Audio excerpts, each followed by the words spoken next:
available for us to record your talk? Sure. Okay, great. Thank you. Okay, great. Thank you so much, Cynthia, for the introduction, and thank you so much for the invitation. It is my great pleasure to be here and see your nice and beautiful university, which is quite interesting. Today, I want to discuss about some AI-driven solution in personalized medicine. Closer, okay.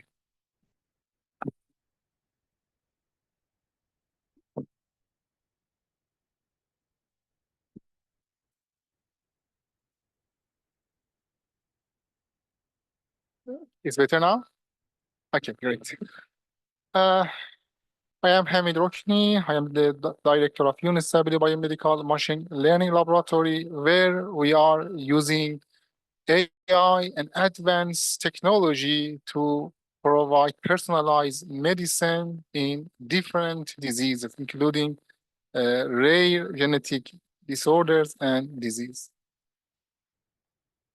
We are coming from UNSW, nice building and quite a smart one, but I can see you also have a very nice campus here, which is quite interesting. Before starting the presentation, I want to acknowledge my team members who contributed in this presentation. All the team members, including postdoc, PhD student, and master and honors, as well as my collaborator, who's also collaborated in this project presentation. Also, I want to acknowledge the company and funding agency who are working with me in the last 5 years on different projects. Today, I will provide an overview of what we are doing at UNSW Biomedical Machine Learning Laboratory in maybe 10 minutes. And then I want to focus on a specific project, a specific work that might be interesting for you guys if you are working on personalized medicine, on genomics and transcriptomics. And then maybe a little bit discussion about future collaboration. During the presentation, Jade also will contribute to the presentation. The BML is mainly focused on AI and machine learning in biology and genomics, which I call it digital biology and digital medicine. And these days, using new technology in identify rare disorders is quite important because of the complexity of our genome. And the second activity is diagnostics and biomarker discovery. And lastly, we are also working on cutting-edge AI development. We are publishing a lot on high-quality journal in this area. For example, Cell Report, we have published, and we also released first map of copy number variation in autism spectrum disorders 2 years ago. We also published a lot on chromatin interaction and epigenetics diagnostics in high quality journals. For example, we use AI and machine learning to identify the 3D structure of the genomes, so which is quite important because the 3D structure of the genomes can help us to interpret non-coding genetic variation. And only 5% of our genome is protein coding genes, and identification and interpretation, important variation in the non-coding area is quite important. So we develop MaxHiC, which can help us in interpreting non-coding genetic variation. We test MaxHiC using CRISPR-I technology, and we identify MaxHiC is able to identify more clinically validated element gene pairs. We also use this technology to make the first map of promoter enhancer interaction in neuromuscular disorders, which can help the clinics and clinicians to identify and to diagnose more neuromuscular related genes and improve the diagnostics. We also work on breast cancer, especially in the non-coding RNA of breast cancer. For example, we identify important non-coding genes that are important in diagnosing breast cancer individuals. As well as we work a lot on single cell technology. If you are familiar with single cell technology, that's quite new technology that can help us to identify those genes that become important in cancer process. Regarding this, we have recently published a paper in Blood where we used our AI technology to identify important biomarker in cancers. Also, we use AI and new technology, graph learning, to work with a special transcriptomics data. I'm not sure if you are familiar with the special transcriptomics technology. Using a special transcriptomics, you can identify at the same time the gene expression and the location of the gene, which is quite important. So here we are dealing with both even medical imaging as well as transcriptomics technology. So we developed a new technology that can identify the tumor from the healthy tissue quite accurately. We call the technology semantic RT, and we tested this technology on different data and different patients. Also, we are working on microbiome data using AI and graph transformer to analyze microbiome data. For example, we have recently developed Clean MicroNet, which is a clinically relevant multimodal deep neural network model to enhance the interpretability of microbiome data. Here we had metagenomics, metabolomics, and proteomics data from the microbiome species of individual with cancer as well as healthy. And so we integrated these three different type of data to see what bacteria is more important for cancer individuals. For example, we identify some important bacteria that become quite new, and now we are collaborating with some company to test this bacteria and to see if we can make a new treatment based on this bacteria.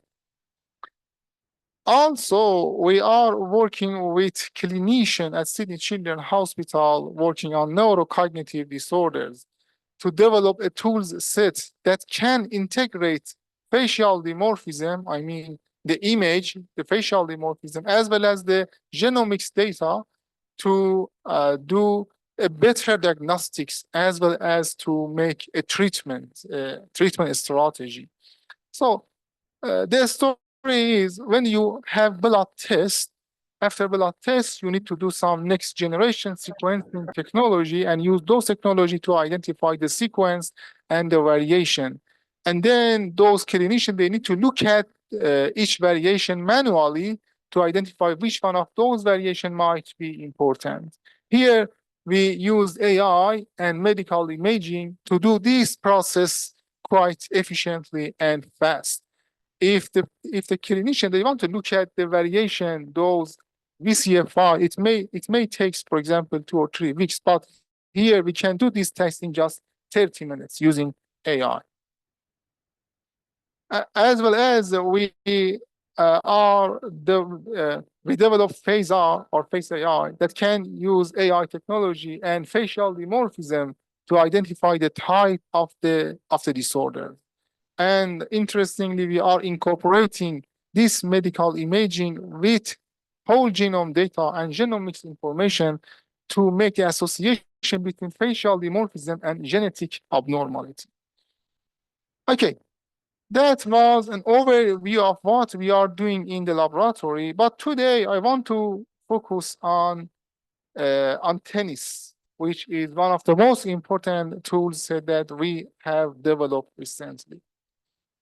So I'm not sure if you are familiar with genetic abnormality. Usually we have 3 different types of genetic abnormality. It can be single nucleotide polymorphism, or it can be duplication or deletion. Duplication means a big region of our genome has been duplicated, so we have two or multiple copy of the same genes. And deletion means one copy or two copy of the gene has been deleted.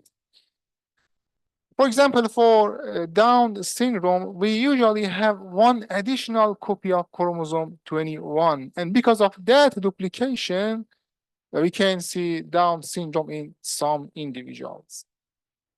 But that's great, we can identify genetic abnormality, but we are not there yet, because the genetic abnormality at the moment, the current efficiency of using whole genome sequencing and whole exome sequencing to identify and to diagnose the patient is just 20%. But we know, for example, for neurocognitive disorder, the heritability of neurocognitive disorder is about 50 to 90%. That means there is a lot to improve the current diagnostic rate. So here we can use some new technology, but there are two important problems in improving the diagnostic rate. Let's say the first problem is about the complexity of our genome. Let's say we have just one mutation, one variation. If you are working with genomics data, so having one variation in the chromosome or genome of the patient is great. So that one variation might be responsible for the observed phenotype. Let's say we have just 3 variations. It's still okay, still we can test this 3 variation, but in reality, our genome is something like this, which is quite complex. That means we have so many different genetic variation in our genome. So the question is which one of them can be responsible for the observed phenotype? And the second, here AI and machine learning may help. And the second reason for low diagnostic rate is a non-coding variation. Almost 93% of the genetic variation, they are happening in the non-coding region of our genome, but still there is no more information about these regions, and we don't know how we can interpret these non-coding genetic variations. So it is quite important. The current diagnostic rate is just using mutation within the protein coding genes. So what about the mutation within the non-coding genes? How can we use those mutations to improve the diagnostic rate? So again, here we are dealing with really big data, and AI and ML may help. But AI is quite difficult to understand. For most of the clinicians, it seems to be a black box. So it is quite important to interpret these black box, so the clinician, they can trust what they are getting from the AI tools. So for sure, cross-disciplinary skills are needed to interpret this AI methodology. So recently, we have developed GenoNet, a biologically informed method that can help us to identify the candidate genes in individuals with genetic disorders. So remember this name, GenoNet. So let me give you some background about neurocognitive disorder. Neurocognitive disorder is a group of brain-related disorder that can affect รีบส่ง almost เลย 5% of the population.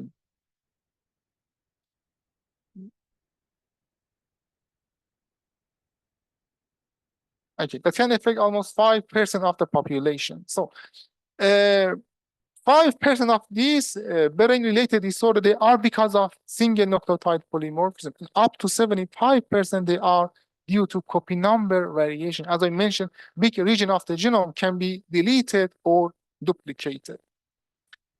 Now, the question is, can we increase the confidence in diagnosing CNV-affected genes?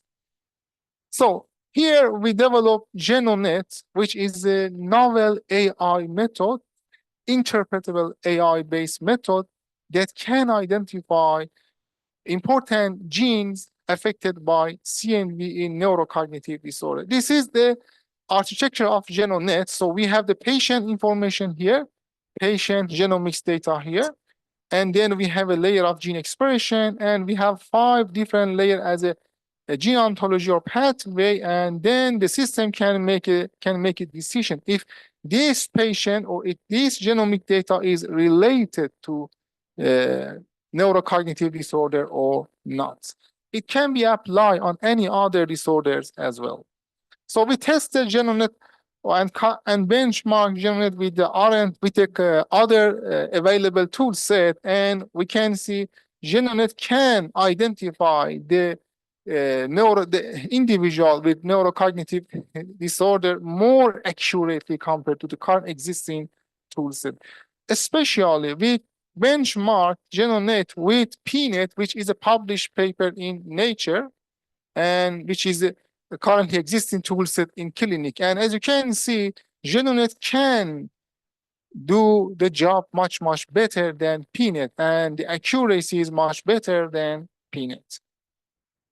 So we also incorporated the new technology of AI technology, uncertainty in the GenoNet. Sometimes the clinician, they are not certain about what would be the diagnostic. Is it a autism spectrum disorder? It is a intellectual disability. It is a developmental delay. So the uncertainty is quite important. So we incorporated this concept in our new tool set. So the new tool set can make sure if the tool is providing more confidence to the clinician to make a better decisions. So we use some uncertainty technique in the GenoNet. So the GenoNet can do the job much better than the existing tool set because of this uncertainty features.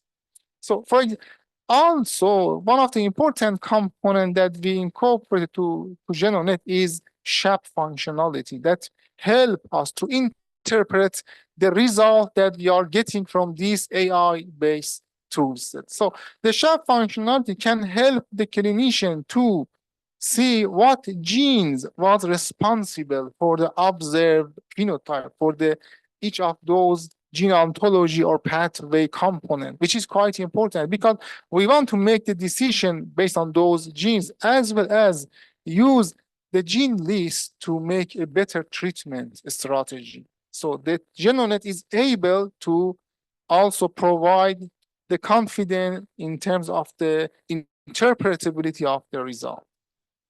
But what we develop and what we are using at the moment in clinic in Sydney is not GenoNet.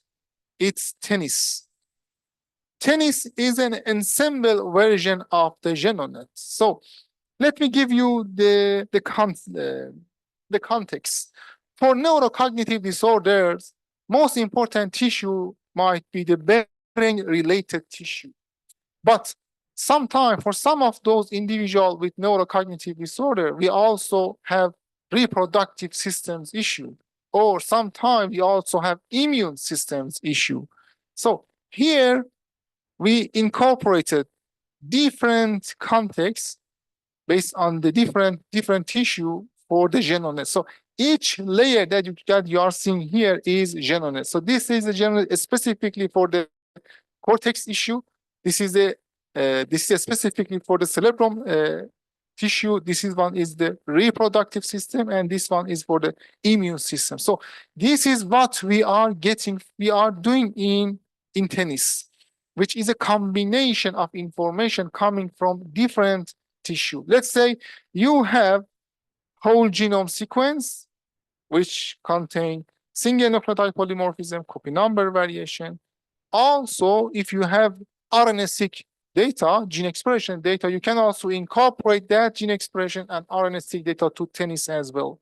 And the Tennis can incorporate those information based on the concept of each tissue, and then concatenate all the results together to make the final output and use the final output to make the diagnostics. This is why the Tennis is working very well in identifying the individual with rare disorders, as well as which gene and which tissue is incorporating in that observed phenotype. So this is what we developed. Okay, we tested tennis on individual with autism spectrum disorders, as well as for the 2,000 healthy individuals. Let's see what is the result. So we identify genetic abnormality on all the chromosome, and the most interesting one is chromosome 22. The red color means deletion, and the blue color means duplication.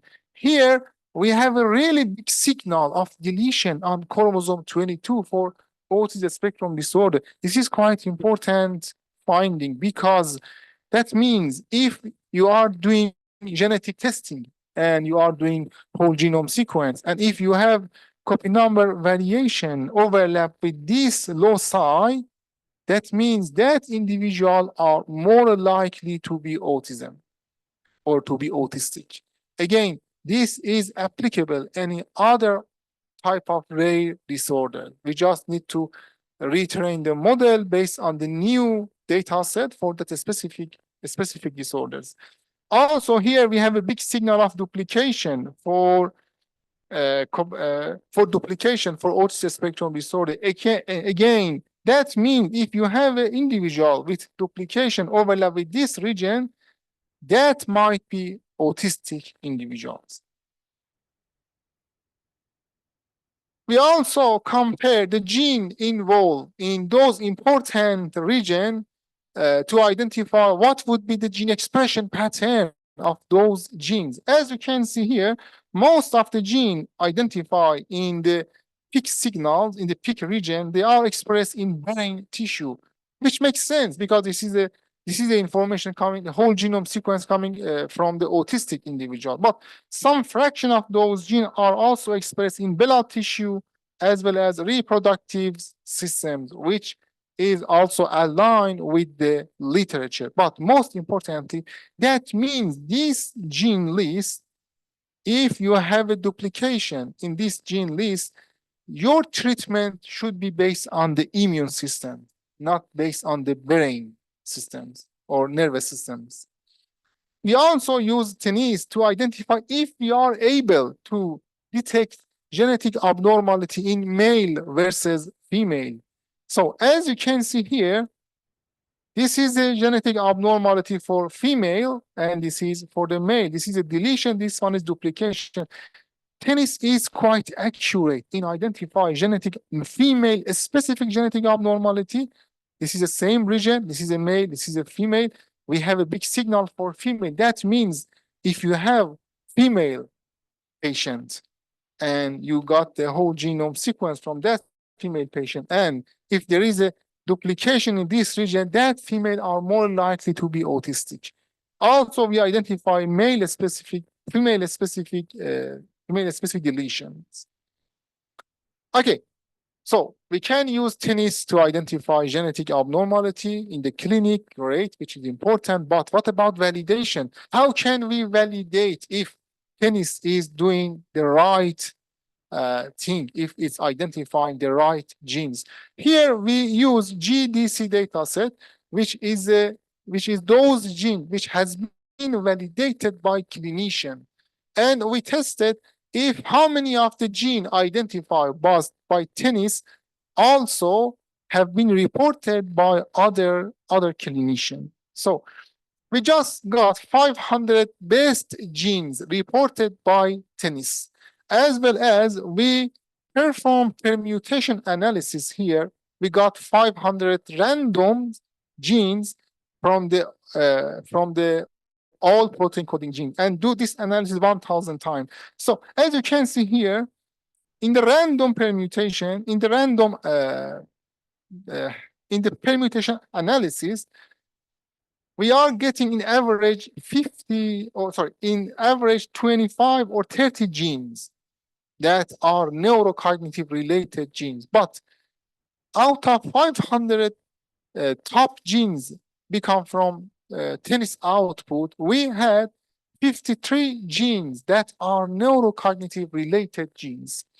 So that means tennis is able to identify more neurocognitive related genes. When we test this for cardiovascular disorders, there is no such significant signal in neurocognitive disorders, in the cardiovascular disorders. But most importantly, we identify 292 genes which have been reported previously by clinicians that are relevant with at least one rare disorder phenotype. And 50 of them, they are neurocognitive related genes, but 240, they are related to other rare disorders. That means these genes might be also related to neurocognitive disorder, but the clinician, they haven't yet identified these important genes. So this is quite important finding. That means we can use these 240 new genes in the diagnostics in the clinic.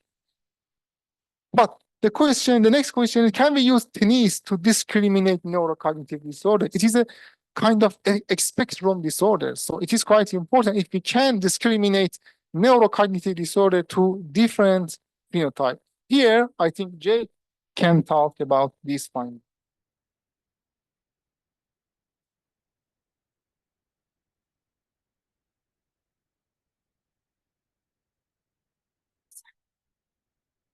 Okay. So hi everyone. I'm Yu Heng and you can call me Jade. So I'm a PhD student of Hamid and my background is bioinformatics engineering. So I'll be introducing this part of the project on validating tennis using like more than autism spectrum disorder, but all the different neurological disorders. So this including like 38,000 patients associated with intellectual disabilities. And we also have ASD patients with intellectual disability and developmental delay. And we also have schizophrenia patients. So these are all published data set. And we classified those into 4 phenotypic groups. So this is based on clinical recommendations. So as we know, autism spectrum disorder is a really diverse. It has a diverse phenotype. It's all like normally goes through intellectual disability and developmental delay. So this is the result of tennis. So this is a really similar plot as Hamid shown before, as a signal of from x-axis is genome location and the y-axis is the log p-value, so it's the data significance. And we are showing some of the examples. So this is an example from chromosome 1. Oh, sorry. From chromosome 1, and we can see here for each of the phenotypic group we have like different colors, like blue is for ASD. And what we as a bioinformatician do is we identify some of the genes that are highly related to this region. For example, for this chromosome 1 deletion, we identify SPEN that's related to heart defect, structure, and neurodevelopmental phenotypes. And we also identify GABRD that related to neuropsychiatric and neurodevelopmental defects. And we also having SKI that's associated with developmental delay and intellectual disabilities. Now we are going to look into chromosome 22 for deletion. So quickly, we have this loci, which is really significant. And this is for developmental delay, intellectual disability, and schizophrenia. But we also have ID-specific loci and DD-specific loci. So why is this important? So we can see there are different profiles between different neurological disorder. And so if it is really helpful in diagnostic, like if a patient is carried this signal really significantly in chromosome 22, we can differentiate intellectual disability from other type of neurological disorders. So these are all of the duplication signals really similarly for each phenotypic group. And this is an example. We also identify a relevant genes that are related to brain development. And we can see this is a really common signal with ASD, ID, and DD. So although like these are really common, so that we couldn't differentiate if a patient comes in with this CMV profile, but it's a really strong evidence that can show this patient has neurological disorder. So back to our definition and our analysis regarding neurocognitive disorder, we can see the phenotypes are highly variable. So this includes deficiency in cognitive, like cognitive impairments, and in motor, like motor delay, developmental delay, and also in psychological, like depression, anxiety. So differentiate different neurological disorders are not easy. So as a result, we look at particularly the genes that are being disrupted in the CMV regions associated with different neurological disorder. And in this case, we identify like 9 significant regions from the previous data set that are related to autism spectrum disorder. And we also identify 205 genes that are disrupted in those significant CMV regions. And now we have the list of significant CMV regions and genes, but the question is how to interpret those genes. Now we introduce the geo terms. I don't know if you guys know about the geo terms and the biological pathways. So these are basically terms that can convert like a messy gene list into possible ways to interpret those genes. So here we extract a list of genes that are significant from the previous step, and then we put into a tool called Gestalt, and then we identified common and unique geoterms and biological pathways. So here we can see the GABA receptor activities that are really common against like multiple groups, and also we have Prader-Willi and Angelman syndrome, and this is 22q11.2 deletion syndrome. So these are all like important pathways that are related to neurocognitive disorders.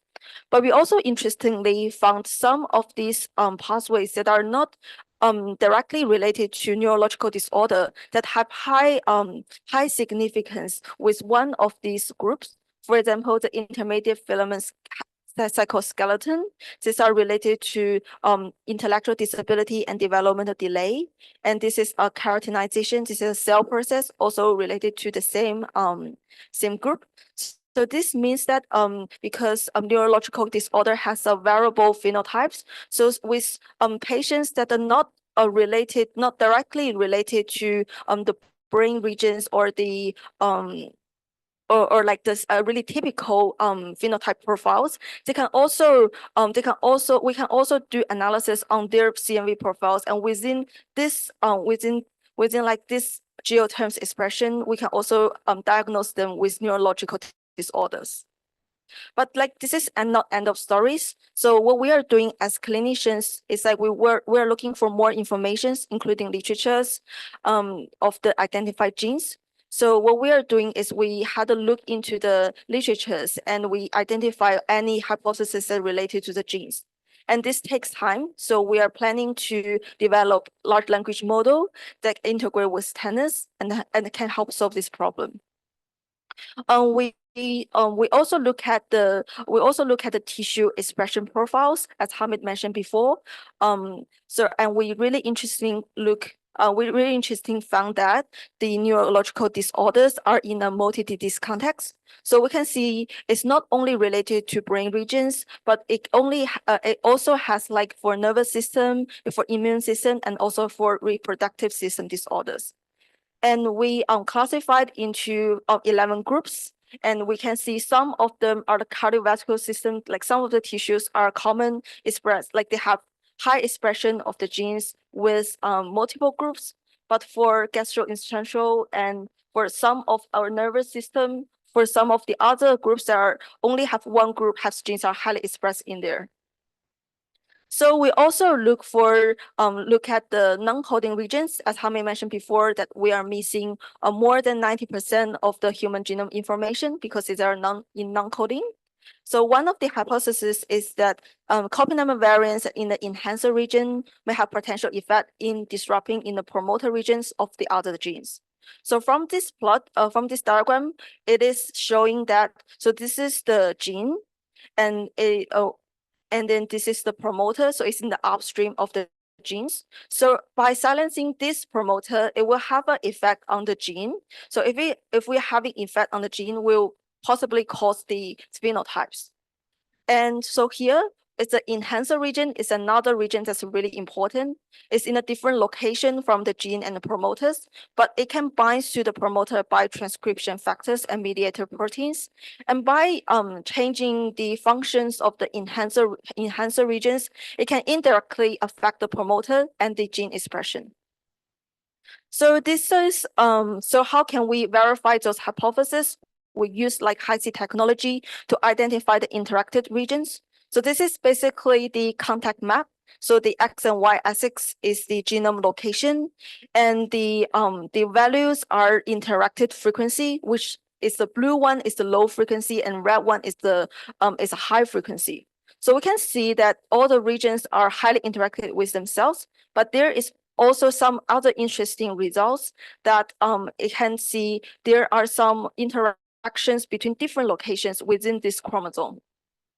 As a result, we identified a list of really interesting CMV regions that are covered with this enhancer mark and then potentially have an effect, have interacted with a promoter of the genes.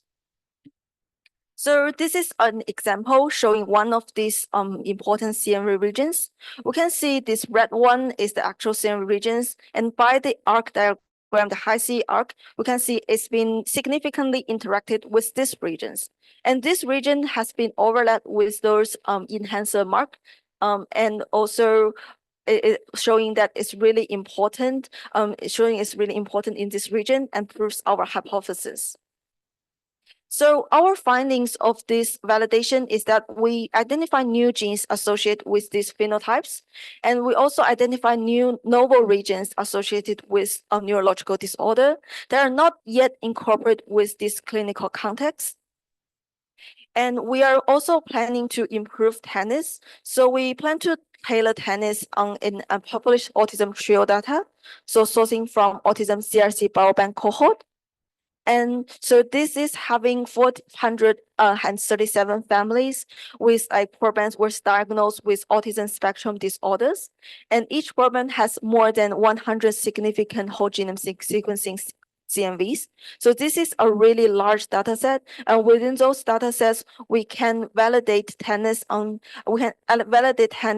really firmly, and we can look for more interesting findings and new regions. And this is my end of stories.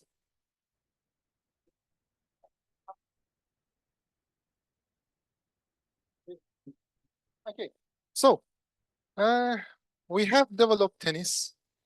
We are currently using tennis for neurocognitive disorders, for different type of disorders. And the next step is incorporating medical imaging in tennis to improve the medical diagnostics and the genetic diagnostic.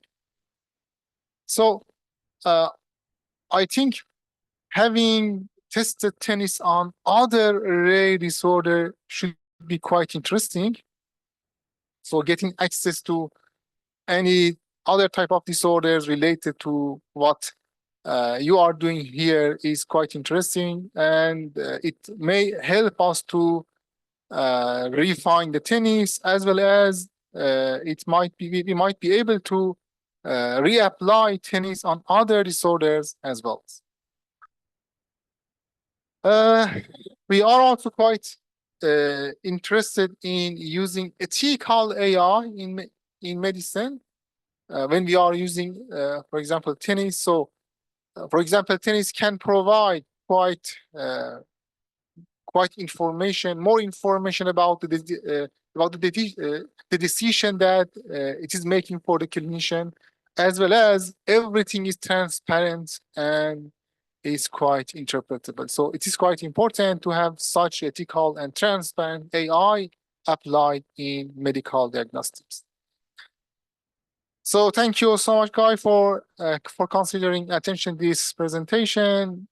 We always looking for highly talented PhD students as well as highly talented postdocs. So please contact me if you are interested in doing PhD or postdoc at UNSW.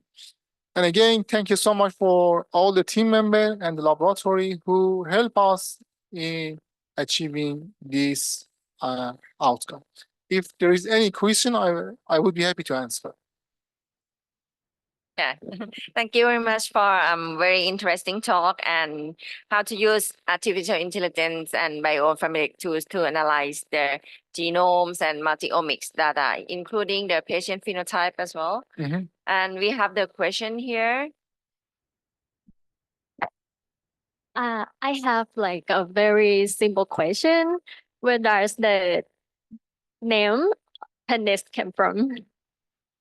Sorry, no, the name. Okay, because the tennis is a tissue-specific tools set. So it is considering tissue, not just the genetic variation. It is combining tissue, the genetic variation and gene expression, and considering that genes which is highly expressed for a specific tissue. So this is a tennis tissue, a specific genetic variation.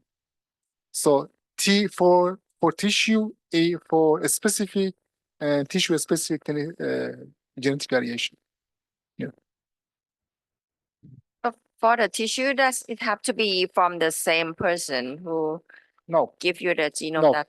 no, we have access to publicly available gene expression data sets from brain, immune system, from reproductive systems. So we are considering those gene expression from healthy individual. We think if there is a variation, that expression in the healthy individual will be affected. Yeah, the genetic variation, CNV, or the mutation might affect the gene expression in the healthy tissue. But tennis is also able to accept RNA-seq whole genome sequence from the same individuals. So that would be quite ideal. Because based on our faculty, we have a lot of tissue from teeth and oral cavity. Mhm. And apart from the seek, we also have pathologist here. She also have a lot of tissue samples. Oh, Like, yeah, her department. that's great. So Yeah, do you think that can be incorporated into? for the tissue sample, I think are you working with a special transcriptomics or just pathology? Thank you for mentioning me. I just have we have tissue archive. Uh-huh. So we store the paraffin embedded block, Mhm. formalin fixed paraffin embedded block tissue Mhm. from patients sent to our service. So we have this type of tissue store at our department. We collab with researchers to do some genomic study. And then that, of course, the genomic study utilizing the formalin fixed paraffin embedded tissue to study. Did you understand me? Yep. Okay. That's Good. that's great. That's great. If you have a tissue, you might be able to get gene expression or special transcriptomics from that tissue to test what is the difference between the tumor and the healthy Yeah. tissue. You mentioned something about spatial histologic Yep. analysis. That's what we are trying to do as well Okay, on that's great. salivary quite gland new- cancer. That's quite new technology. Yes, And right. we are using that to discriminating tumor tissue from the healthy tissue. Yeah. So can you tell more a bit on your study? Which Yeah. cancer type you doing right now? Look, it doesn't matter. We use breast cancer Breast to train cancer. and test the model, but the model can be applied on any other cancer. We are trying to incorporating the tools, the semantic ST, for special transcriptomics, we are trying to incorporate the tools to the clinic and refine the tools based on the new data. But the thing is, a special transcriptomics technology is quite expensive and it still is not available for all patients. Oh, okay. One more questions. In terms of number of the subjects, I could see from Dr. Ling study on autistic Mhm. autistic patient. She got a lot of she got a big cohort on her study. Mhm. What is the minimum number of the subject in your study? Can you tell? Look, when In general. we have trained the model, on a really big cohort. Now we can use this trained model on different type of disorders, and doesn't matter how many samples because the model has been already trained, and we just need to refine the model. So 200, 300 samples should be enough to refine the model. In this case, but as much sample as we can, that would be great. But I think because we already trained the model on really big cohort, if you want to reapply the model, for example, for dental related disorders, 200, 300 samples might be enough to refining the model.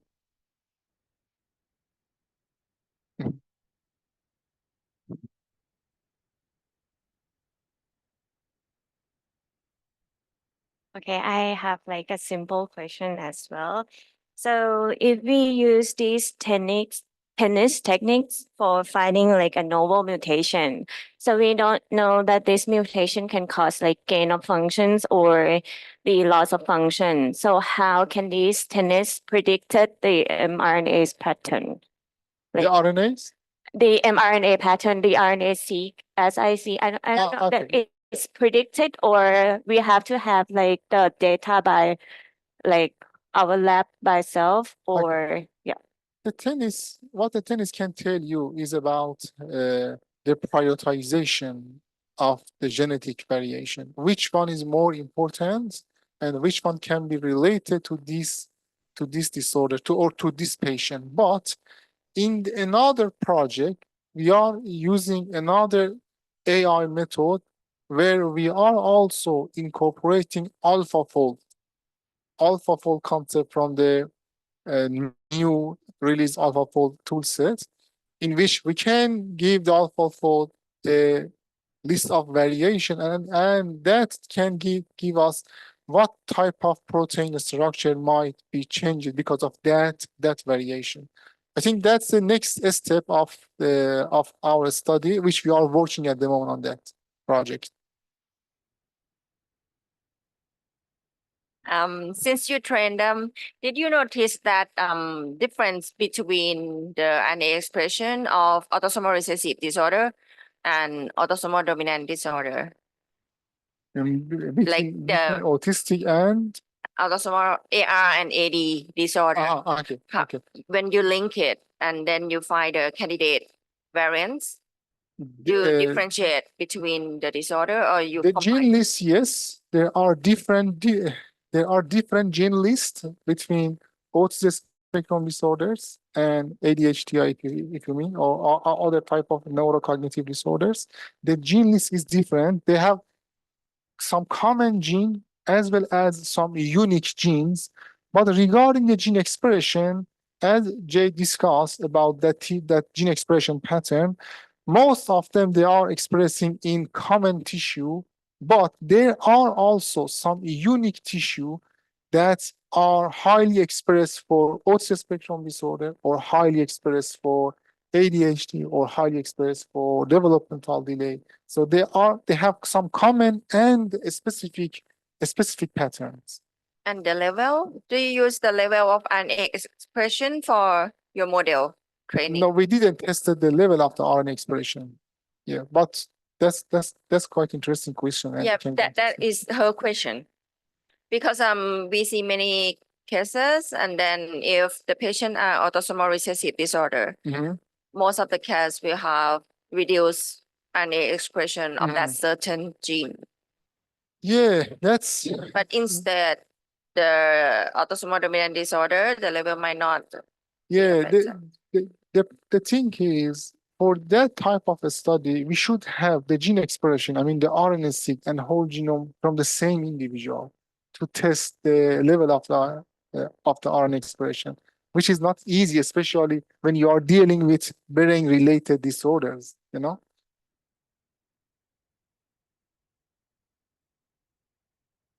Is there any other questions? Okay. All right. So thank you so much, Dr. Rokny, Pleasure. Thank you for so a much. great talk. And then we look forward to cooperation from us and maybe from pathologists as well. For sure. Yeah, for sure. Look, you have my email address. Again, this is my email address. So feel free to send me email if you have any questions or if you are interested in collaborating. Yeah. Thank you so much. And Thank you on Great. behalf of Faculty of Dentistry, Chulalongkorn University. We appreciate your talk and looking forward Pleasure. to cooperate with you. And we Pleasure. always welcome you here. Pleasure. you. Pleasure.